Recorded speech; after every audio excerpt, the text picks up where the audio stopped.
प्यारे बच्चों, पिछले दिनों आपने काव्य साहित्य इतिहास के आधुनिक काल के भारतेंदु युग का अध्ययन किया था। आज आधुनिक काल के द्वितीय चरण जागरण सुधार काल हम सब अध्ययन करेंगे।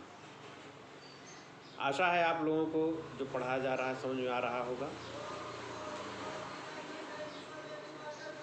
द्विवेदी युग, जिसको जागरण सुधार काल के नाम से भी जाना जाता है, इसका समय सन 1900 ईस्वी से 1918 ईस्वी तक माना जाता है। आधुनिक काल की कविता के दूसरे चरण द्विवेदी युग आधुनिक कविता के उत्थान का युग माना गया है। सन 1903 ईस्वी में महावीर प्रसाद द्विवेदी जी ने सरस्वती पत्रिका के माध्यम से भारतेंदु युग की ब्रजभाषा की और व्याकरण संबंधी त्रुटियों को दूर कर हिंदी काव्य के क्षेत्र में खड़ी बोली का प्रयोग करने पर जोर दिया। इन्होंने खड़ी बोली में काव्य रचना का आह्वान किया तथा साथ ही व्याकरण सम्मत और व्यवस्थित रूप देकर खड़ी बोली को हिंदी साहित्य के सिंहासन पर बैठाने योग्य बनाया। अपने व्यक्तित्व की छाया में हिंदी भाषा और साहित्य का संपूर्ण कलेवर ही बदल डालने का कार्य किया।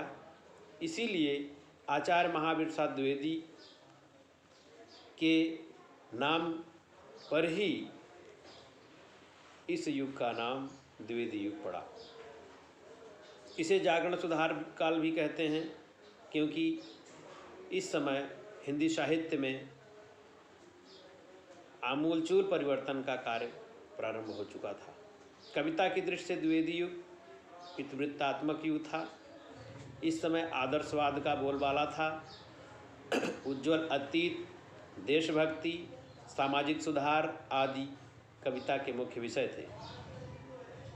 और द्विवेदी युग के प्रभाव के कारण भारतेंदु युग की श्रृंगारिकता, रीतिकाल की श्रृंगारिकता पर भी मर्यादित बनाया गया। उसमें भी काफ़ी सुधार प्राप्त होता है। अब द्विवेदी युग की प्रमुख विशेषताओं में यदि हम देखें तो सबसे पहले स्वदेश प्रेम, नंबर 2 पे समाज सुधार, नंबर 3 नारी के प्रति सहानुभूति, नंबर 4 ब्रजभाषा के स्थान पर खड़ी बोली की प्रतिष्ठा और इतिवृत्तात्मकता आदि प्रमुख विशेषताएं हैं। इतिवृत्तात्मकता से मतलब है वस्तु वर्णन से। अब मैं आपको बच्चों द्विवेदी युग के प्रमुख कवियों और उनकी कुछ प्रमुख रचनाओं के विषय में परिचय देता हूँ। द्विवेदी युग के प्रमुख कवियों में मैथिली शरण गुप्त का नाम बड़े आदर के साथ लिया जाता है। साकेत महाकाव्य है इनका, जो कि 1931 में प्रकाशित हुआ था। इसके अलावा रंग में भंग, प्रदक्षिणा, यशोधरा, पंचवटी, द्वापर, जयद्रथ वध, भारत भारती, झंकार, उड़ाल गीत आदि प्रमुख रचनाएं हैं। भारत भारती में मैथिली शरण गुप्त ने राष्ट्रीय भावना को उजागर किया है। और एक ग्रंथ इनका मेघनाथ वध है, जो परीक्षाओं में पूछा गया था। ये अनुदित ग्रंथ है। ये पूछा गया था कि कौन सी रचना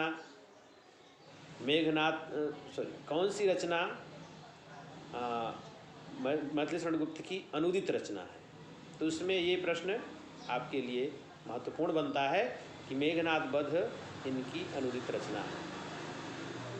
अयोध्या सिंह उपाध्याय हरिऔध अगले महत्वपूर्ण कवि हैं, जिनका प्रियप्रवास श्रेष्ठ महाकाव्य है। वैदेही वनवास, चोखे चौपदे, चुपते चौबदे आदि प्रमुख रचनाएं हैं। रस कलश मैथिली शरण गुप्त का ब्रज भाषा में लिखा गया काव्य है। श्रीधर पाठक अगले नंबर पर आते हैं। कश्मीर सुषमा, एकांतवासी योगी इनकी प्रमुख रचना है। इसके बाद रामनरेश त्रिपाठी, इनकी रचनाएं हैं पथिक, स्वप्न, मिलन, मानसी। अगले कड़ी में लोचन प्रसाद पांडे, मेवाड़ प्रेम। महावीर प्रसाद द्विवेदी भी इसी युग के हैं, किंतु इनका विशेष योगदान गद्य के क्षेत्र में है। लेकिन काव्य में भी इन्होंने योगदान दिया है। काव्य मंजूषा इनकी प्रमुख रचना है। रामचरित उपाध्याय, राष्ट्र भारती, देवदूत इनकी रचनाएं हैं। ज्ञा प्रसाद शुक्ल, स्नेही इनकी प्रमुख रचना है। कृषक क्रंदन, राष्ट्रीय वीणा। कामता प्रसाद गुरु, भामासुर वध, विनय पचासा प्रमुख रचनाएं इनकी हैं। और जगन्नाथ दास रत्नाकर, इनका सब प्रसिद्ध काव्य ग्रंथ गंगावतरण और उद्धव शतक है। बच्चों, द्विवेदी युग के कुछ स्मरणीय बिंदु हैं जिन्हें हमें याद रखना है। जैसे द्विवेदी युग के दो महाकाव्य अक्सर परीक्षाओं में पूछ लिए जाते हैं। प्रियप्रवास नंबर 1 पर आता है, जो कि अयोध्या सिंह उपाध्याय द्वारा रचित है। और नंबर 2 पे आता है मैथिली शरण गुप्त का साकेत। तो ये प्रियप्रवास और साकेत दो महाकाव्य ऐसे हैं जो द्विवेदी युग के हैं और अक्सर परीक्षाओं में, बोर्ड परीक्षाओं में पूछ लिए जाते हैं। अगले महत्वपूर्ण बिंदु के रूप में मैं प्रियप्रवास को इंगित करूंगा। उसमें पूछा जाता है कभी कभी कि यह इसकी भाषा क्या है। तो आप ध्यान रखेंगे, प्रियप्रवास खड़ी बोली में लिखा गया है और खड़ी बोली में लिखा गया यह प्रथम महाकाव्य माना जाता है। ये परीक्षाओं में अक्सर पूछता है, खड़ी बोली में लिखा गया प्रथम महाकाव्य किसे मानते हैं? तो इसका उत्तर है प्रियप्रवास। प्रियप्रवास में 17 सर्ग हैं और वियोग श्रृंगार रस का प्रमुखता से प्रयोग किया गया है।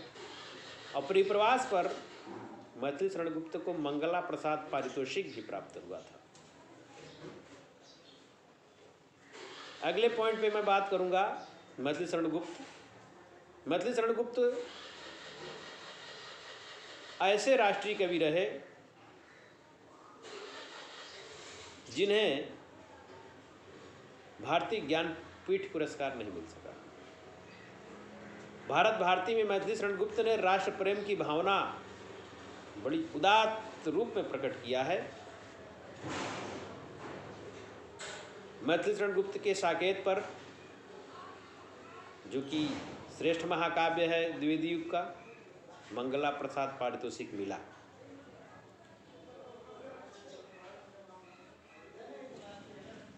मेघनाद वध मैथिली शरण गुप्त की अनुदित रचना है। ये प्रश्न भी परीक्षाओं में पूछा जाता है। बच्चों, द्विवेदी युग पर यहीं तक।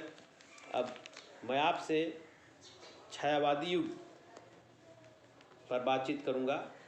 छायावादी काल द्विवेदी युग के बाद आता है। यह आधुनिक युग का श्रेष्ठ काल है। इसके समय में विद्वानों में मतभेद है।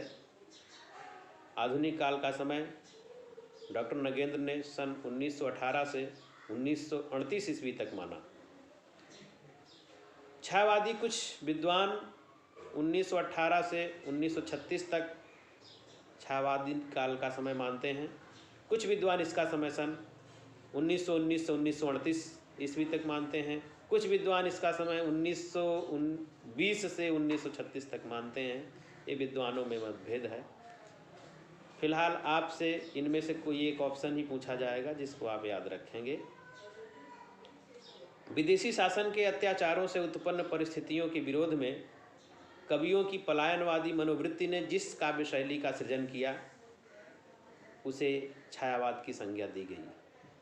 द्विवेदी युग में राष्ट्रीयता के प्रबल स्वर में प्रेम और सौंदर्य की कोमल भावनाएं दबसी गई थी। सरस कोमल मनोवृत्तियों को व्यक्त करने के लिए कवि हृदय विद्रोह कर उठा। हृदय की अनुभूतियों और दार्शनिक विचारों की मार्मिक अभिव्यक्ति के परिणाम स्वरूप छायावाद का जन्म हुआ।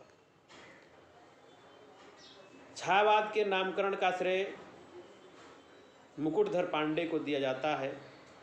इन्होंने 1920 ईस्वी में सबसे पहले जबलपुर से श्री शारदा पत्रिका में हिंदी में छायावाद नामक 4 निबंधों की एक लेखमाला प्रकाशित करवाई थी। किंतु यदि छायावाद के प्रवर्तक का नाम पूछा जाए तो छायावाद का प्रवर्तक जयशंकर प्रसाद को ही माना जाता है। छायावाद के संबंध में डॉक्टर नगेंद्र का कथन है कि छायावाद स्थूल के प्रति सूक्ष्म का विद्रोह है। छायावाद एक विशेष प्रकार की भाव पद्धति है, जीवन के प्रति एक विशेष भावात्मक दृष्टिकोण है। इसी प्रकार से डॉक्टर राम कुमार वर्मा ने भी छायावाद पर अपने विचार व्यक्त किए हैं। उन्होंने कहा है कि जब परमात्मा की छाया आत्मा पर और आत्मा की छाया परमात्मा पर पड़ने लगती है तो वही छायावाद है। जयशंकर प्रसाद ने लिखा है कि जब वेदना के आधार पर स्वानुभूति अभिव्यक्ति होने लगी तब हिंदी में उसे छायावाद के नाम से अभिहित किया गया। इस प्रकार छायावादी कवियों की रचनाओं में जगत के विभिन्न स्वरूपों में उस परब्रह्म का भास पाने जैसी प्रवृत्ति दिखाई पड़ती है। इसी आध्यात्मिक छाया दर्शन की प्रवृत्ति के कारण इस काव्यधारा को छायावादी काव्यधारा कहा गया। छायावादी कवियों ने खड़ी बोली को चरमोत्कर्ष पर पहुंचाया। द्विवेदी युग तक काव्य भाषा पर ब्रज भाषा का काफ़ी प्रभाव नजर आता है। रीतिकाल और भारतेंदु युग में काव्य भाषा के रूप में ब्रज भाषा को विशेष महत्व मिला। किंतु छायावादी कवियों ने खड़ी बोली को चरमोत्कर्ष पर पहुंचाया। ये छायावादी कवियों की एक विशेष देन कही जा सकती है। इसके बाद छायावादी काल के प्रमुख कवियों एवं उनकी रचनाओं पर बातचीत करेंगे। छायावाद के 4 प्रमुख स्तंभ माने जाते हैं: जयशंकर प्रसाद, सुमित्रानंदन पंत, सूर्यकांत त्रिपाठी निराला तथा महादेवी वर्मा। इनके अतिरिक्त डॉक्टर राम कुमार वर्मा, माखनलाल चतुर्वेदी, हरिकृष्ण प्रेमी, भगवती चरण वर्मा, रामेश्वर शुक्ल, अंचल आदि अन्य प्रमुख छायावादी कवि हैं। अब कुछ प्रमुख कवियों की रचनाओं पर भी मैं भी चर्चा करूंगा, क्योंकि परीक्षाओं में अक्सर रचनाएं पूछी जा रही हैं। तो सबसे पहले जयशंकर प्रसाद, इनकी पहली रचना जो ब्रज भाषा में है वो है चित्राधार। चित्राधार में इन्होंने ब्रज भाषा का प्रयोग किया है। इसके अलावा कानन कुसुम, करुणालय, झरना, आंसू, लहर तथा कामायनी महाकाव्य है। कामायनी आधुनिक काल का सर्वश्रेष्ठ महाकाव्य माना जाता है। कामायनी पे अभी और आगे कुछ बिंदु बताऊंगा मैं। अगले छायावादी कवि के रूप में सुमित्रानंद पंत का नाम आता है। इनके प्रमुख ग्रंथ वीणा ग्रंथ, पल्लव, गुंजन, युगांत, युगवाणी, ग्राम्या, चिदंबरा, कला और बूढ़ा चांद, रश्मिबंध, लोकायतन प्रमुख हैं। लोकायतन सुमित्रानंद पंत का महाकाव्य है। इन्हें चिदंबरा पर ज्ञानपीठ पुरस्कार भी प्राप्त हुआ था। अगले कवि के रूप में सूर्यकांत त्रिपाठी निराला, अनामिका, परमल, गीतिका, तुलसीदास, कुकुरमुत्ता, नए पत्ते इनकी प्रमुख रचनाएं हैं। चौथे स्तंभ के रूप में महाकवि निराला के बाद महादेवी वर्मा का नाम आता है। महादेवी वर्मा की प्रमुख रचनाएं हैं रश्मि, निहार, नीरजा, सांध्यगीत, दीपशिखा तथा यामा। प्रमुख कवियों में डॉक्टर राम कुमार वर्मा का नाम भी है। इनके प्रमुख ग्रंथ अंजलि, रूपरास तथा एकलव्य हैं। इसके बाद मैं आपको छायावादी काल की प्रमुख प्रवृत्तियां या विशेषताओं पर संक्षेप में प्रकाश डालूंगा। इसकी महत्वपूर्ण प्रवृत्तियां और विशेषताएं हैं सौंदर्य एवं प्रेम की चेतना, रहस्यवादी प्रवृत्ति। रहस्यवादी प्रवृत्ति क्या है?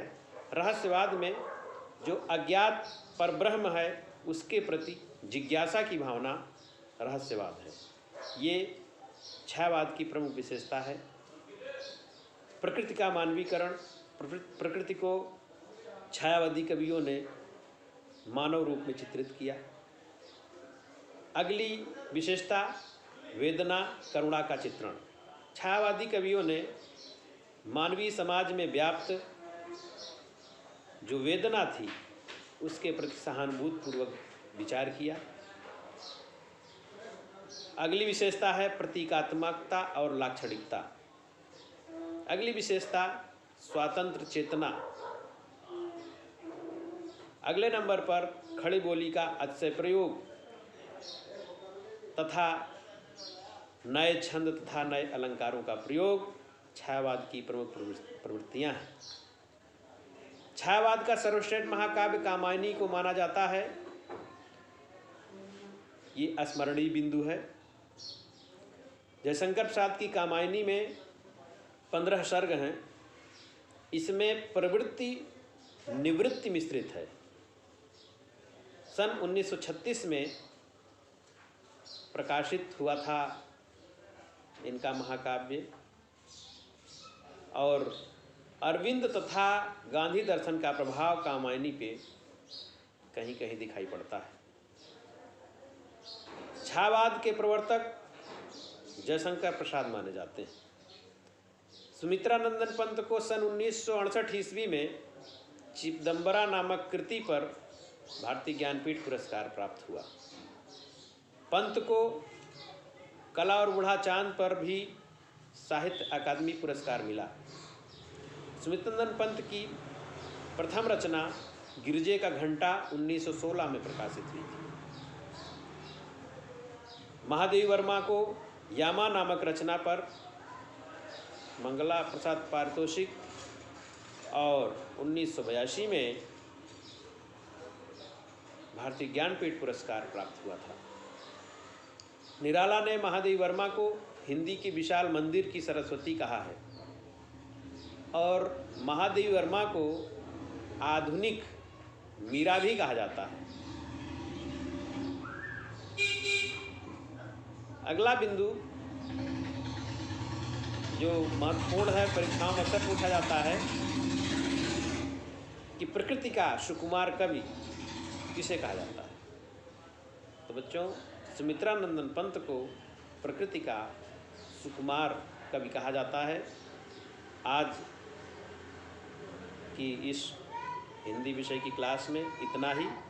आपको कुछ महत्वपूर्ण गृह कार्य दिए जा रहे हैं, उन्हें आप अपनी कॉपी पे लिखेंगे तथा याद करेंगे। ये गृह कार्य जो होगा वो द्विवेदी युग और छायावादी दोनों युगों को मिलाकर होगा। धन्यवाद।